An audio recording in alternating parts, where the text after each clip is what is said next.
तो आखिर इंडिया में डीमन स्लेयर इतना ज्यादा ओवररेटेड क्यों है? डीमन स्लेयर का नाम सुनते ही सबको उसकी एनिमेशन याद आती है और सच बताऊं तो डीमन स्लेयर की एनिमेशन है भी काफी अच्छी। लेकिन क्या बस एनिमेशन से ही एक एनिमे मास्टरपीस बन जाता है? जितनी इसकी हाइप है उस हिसाब से इसे वन पीस के लेवल का होना चाहिए।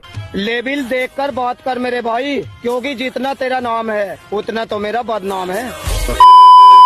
तो आज हम इसी बारे में बात करेंगे कि आखिर इंडिया में डीमन स्लेयर इतना ज्यादा ओवर हाइप क्यों है और लोग इसके पीछे इतना ज्यादा पागलपन क्यों दिखाते हैं। तो सबको पता है कि डीमन स्लेयर की एनिमेशन एकदम नेक्स्ट लेवल है। हर एक सीन, हर एक फाइट इतनी ज्यादा ब्यूटीफुली एनिमेट होती है कि बस देखते रह जाओ। लेकिन सिर्फ एनिमेशन की वजह से कोई एनिमे गोटेड नहीं बन जाता। अब तुम खुद सोचो, अगर डीमन स्लेयर की एनिमेशन एकदम एवरेज होती तो क्या इसकी आज भी इतनी हाइप होती? अगर एनिमेशन हटा दो तो इसकी स्टोरी कुछ उतनी स्पेशल नहीं बची। वही नॉर्मल सा प्लॉट, डीमंस रात को आते हैं और लोगों को खाते हैं बस। हर आर्क में भी सेम वही पैटर्न। तानजीरो एक हसीरा के साथ ट्रेनिंग करता है, फिर एक बड़ा डीमन आता है और तानजीरो जीत जाता है। मतलब कोई ऐसा माइंड ब्लोइंग ट्विस्ट वगैरह नहीं है। लोग सही ही कहते हैं, डीमन स्लेयर सिर्फ इसकी एनिमेशन की वजह से ही चल रहा है। अब कैरेक्टर्स की बात करें तो उनसे भी कुछ ज्यादा कनेक्शन बिल्ड नहीं हो पाता। इन्फिनिटी कासल में सारे हसीरास मारे गए पर किसी को बुरा ही नहीं लगा। और पता नहीं वो कैसे लोग होंगे जो इनके लिए रोएंगे, क्योंकि इनसे इतना कुछ कनेक्शन नहीं है। जैसे रेन गोकू इंट्रोड्यूस होने के थोड़ी देर में ही मर गया। हाँ, थोड़ी बैक स्टोरी दिखाई पर उससे कुछ ज्यादा फर्क नहीं पड़ा। डीमन स्लेयर में बहुत सारे कैरेक्टर्स हैं तो सबसे कनेक्शन बिल्ड कर पाना बहुत मुश्किल है। लोग बस नाम याद रखने में ही कंफ्यूज हो जाते हैं और उनका इमोशनल अटैचमेंट वीक लगता है। विलन्स को देखो तो अकाजा, डोमा या मुजान सब पावरफुल हैं, लेकिन राइटिंग उनकी इतनी सॉलिड नहीं लगती। मुजान एक ठीक ठाक फाइनल विलन जैसा ही फील होता है। थोड़ा स्कैरी है, ब्रूटल भी है, बट इसकी प्रेजेंस उतना मैटर नहीं करती। अगर इसे और विलन से कंपेयर करें जैसे मादरा और आइजन, तो ये उनके सामने बहुत ज्यादा वीक लगता है। जब जब मादरा को नारुतो में दिखाया जाता था तो सबकी कच्ची फटी आती थी, पर मुजान से तो कोई डरता ही नहीं है, बल्कि सब लोग मिलके इसके अंदर घुसा देते हैं। अरे मेरा मतलब कांटे। अब मैं ये नहीं कह रहा कि डीमन स्लेयर बेकार एनिमे है, ये ठीक ठाक एनिमे है। एनिमेशन और साउंड डिजाइन के लिए वर्थ वाचिंग है। लेकिन अगर कोई बोले कि डीमन स्लेयर इस दुनिया का सबसे अच्छा एनिमे है, फिर तो वो